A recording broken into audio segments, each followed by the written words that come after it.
pessoal, tudo bem? Meu nome é Shirley Bert, eu faço parte do time Assuntos da Saúde. Que bom que você está aqui assistindo a gente.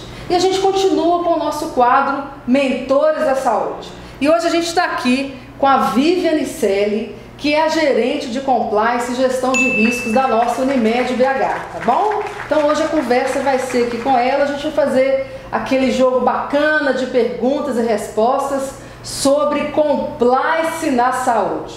Tudo que a gente queria perguntar e você mandou o recado, pergunta isso pra ela, pergunta não sei o que, chegou a hora de falar a verdade sobre compliance.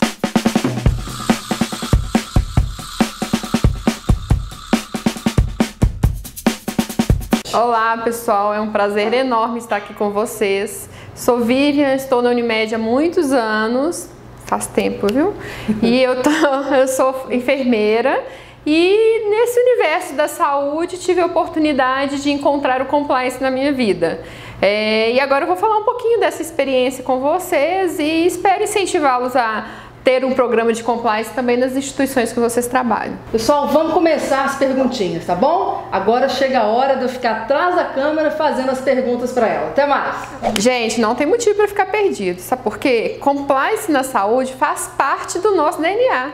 Quem nunca teve que ir lá ter uma série de normas, procedimentos, treinar as pessoas dentro de um hospital? Todo mundo que já trabalhou no hospital sabe, listinha de procedimento, treinamento das equipes, vigilância sanitária, autorização de funcionamento, tudo isso já faz parte do nosso DNA.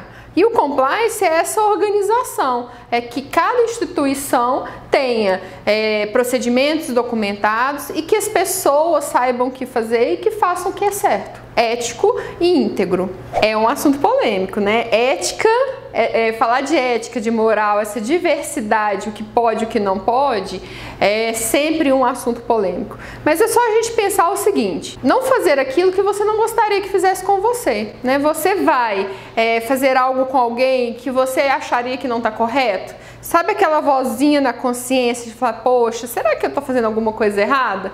Então, se você se guiar por esta vozinha de consciência, se você olhar aquilo, se colocar no lugar do outro, a gente fala tanto de empatia, se você se colocar no lugar do outro, isso já está boa parte dentro da ética.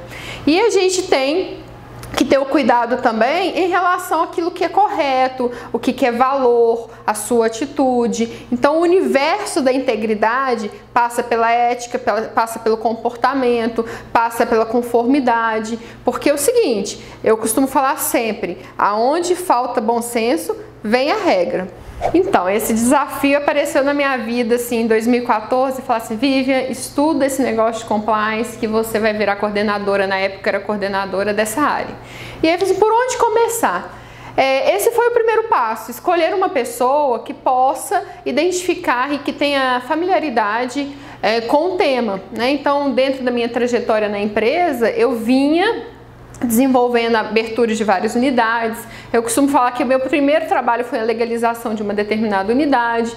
Então a escolha do profissional que vai tocar um programa de compliance é o primeiro passo. Com certeza, todas as instituições têm uma pessoa com maturidade organizacional, ou seja, que conhece os processos, que conhece os caminhos, que tem um pouco de formação na visão de projetos, né, que conhece a linha de produção, que conhece ali a beira do leito, que conhece os desafios. Então, primeiro passo, escolha do profissional que vai tocar essa frente. Mas dentro dos pilares de um programa de compliance, a gente tem ali uma organização. Vamos lá, patrocínio da alta direção, riscos identificados, políticas e procedimentos, comunicação e treinamento, monitoramento e conferência e reporte. Ok? Primeiro ponto, tá? O ponto central é o patrocínio da alta direção. Então, se uma empresa, um hospital, uma clínica quer ter um programa de compliance, o dono, né, a diretoria, o conselho de administração, o órgão máximo faz essa opção. E ao fazer essa opção, já tá tendo o patrocínio da alta direção. Então, assim, o posicionamento da alta liderança é o primeiro passo. Depois a gente tem que identificar quais são os riscos, né? Porque a gente fala de risco, fica parecendo uma coisa super complicada, mas quais são os riscos que aquela instituição tem de fraude, de corrupção, de não cumprir norma? Identificando esses riscos, você vai fazer um direcionamento para onde vai ser a prioridade. Depois, a gente vai fazer a parte de políticas e procedimentos, onde a gente vai escrever, sabe aquele POP? Sabe aquele procedimento que a gente tanto fala na área da saúde? Então, isso já faz parte do programa de compliance. A gente tem os procedimentos do que tange a processos, né? Então a gente tem ali política, procedimento gerencial, procedimento operacional, e em cada instituição se chama de um jeito, instruções de trabalho e aí por aí vai. E ao mesmo tempo a gente tem o código de conduta. Por quê? Vou dar uma atenção especial ao código de conduta. A gente precisa esclarecer para as pessoas que trabalham ali como que vai funcionar a conduta esperada de todos nós, né? Então a gente tem ali as regras de sociedade, todo mundo sabe, roubar, matar e nada disso pode.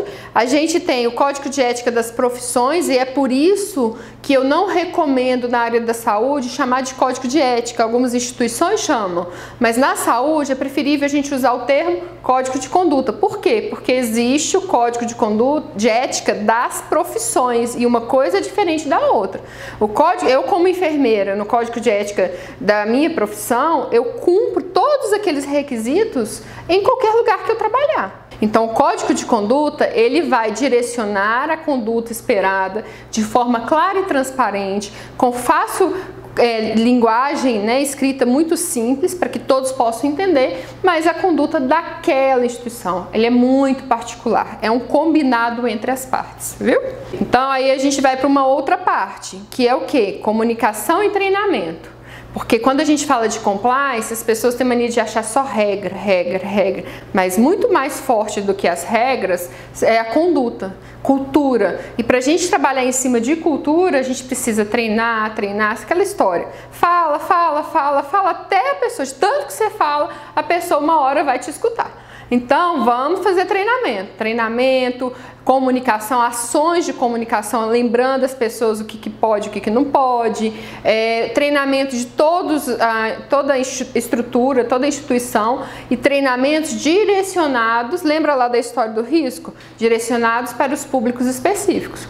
Temos treinamentos que são amplos, são para todos, né? Código de conduta, as políticas. Mas a gente também faz treinamento para público específico, um comprador, né? Uma pessoa do faturamento, quais são as regras ali, as pessoas da assistência, o que pode, o que não pode na relação com o paciente. Nós temos um quinto pilar, onde a gente vai ter a parte de monitoramento e conferência. Então, sabe aquele dedo que o povo fala assim, dedo de auditor? Aquele dedinho que acha as coisas que não estão funcionando? Então, é esse dedo aí. Por quê? Primeiro você sabe aonde tem risco, depois você escreve como fazer as coisas, depois você treina, por último você vai conferir se o pessoal está fazendo o nosso combinado. E aí nessa conferência a gente faz alguns processos críticos, faz um plano ali de quanto que a gente vai conferir determinados aspectos e faz essa conferência para ver, os documentos que tinham que ser mandados para a vigilância sanitária estão sendo mandados, a documentação está sendo renovada,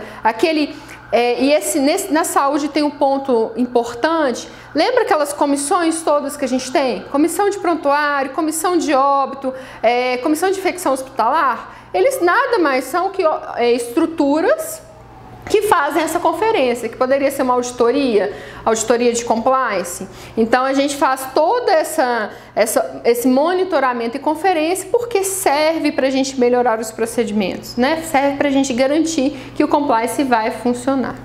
E por último, para a gente fechar, os pilares, a gente tem ali o reporte para a alta direção. Né? Nesse reporte é o quê? A gente pega tudo isso que foi feito, olha quais são as fragilidades, olha o que já foi treinado e ainda dá um status, né? Porque a gente tem que responder para a alta direção de tudo aquilo que foi feito, o que está funcionando, o que não está funcionando, o que precisa de mais apoio, do que precisa de mais incentivo para colocar o negócio funcionando de forma adequada. Claro que não, né? Advogado é uma das profissões, tá? Que pode trabalhar com compliance. Não é porque é norma, não é porque tem lei, não é porque é conformidade que é um assunto da advocacia. Não é isso. Muito pelo contrário. É assunto de quem entende aquela cultura, quem sabe quais são os problemas. Lembra lá da história do perfil? Do profissional? Então, este é o profissional. A gente está mudando de era. Não é a profissão da pessoa que vai ditar a competência dela. O que dita a competência da pessoa são os valores, a atitude, a estratégia. Então, o profissional de compliance é exigido dele muitos atributos, tá? Para que ele consiga se desenvolver e permanecer nesta função. Então é um profissional que ele precisa, sim, conhecer, entender regras, procedimentos, leis, colocar tudo isso em prática, mas saber como que ele vai conseguir levar as pessoas a entender a importância, porque ninguém faz nada obrigado. O que a gente precisa é levar as pessoas a entender que um ambiente ético, íntegro, em conformidade é melhor para todo mundo, porque ajuda no quê? Na sustentabilidade da instituição. O profissional de compliance tem que entender do DNA, tem que entender da cultura e entender como que as coisas funcionam. E a partir deste entendimento, traçar quais são as estratégias necessárias para transformar aquilo ali no dia a dia da organização. Qualquer instituição pode ter compliance. As pessoas acham que precisa ter uma equipe de compliance super grande, né? Nós temos uma equipe robusta porque a gente tem muitos processos, muitas unidades, né? Só que numa instituição menor, você não precisa ter uma pessoa o tempo todo na área de compliance. Você precisa ter uma pessoa com essa atribuição. Então, uma clínica menor, você vai ter uma pessoa que vai cuidar para que as coisas aconteçam nesses 6 pilares, mas também pode ter um grupo de profissionais que vão discutir os assuntos mais críticos, que a gente chama de comitê de compliance.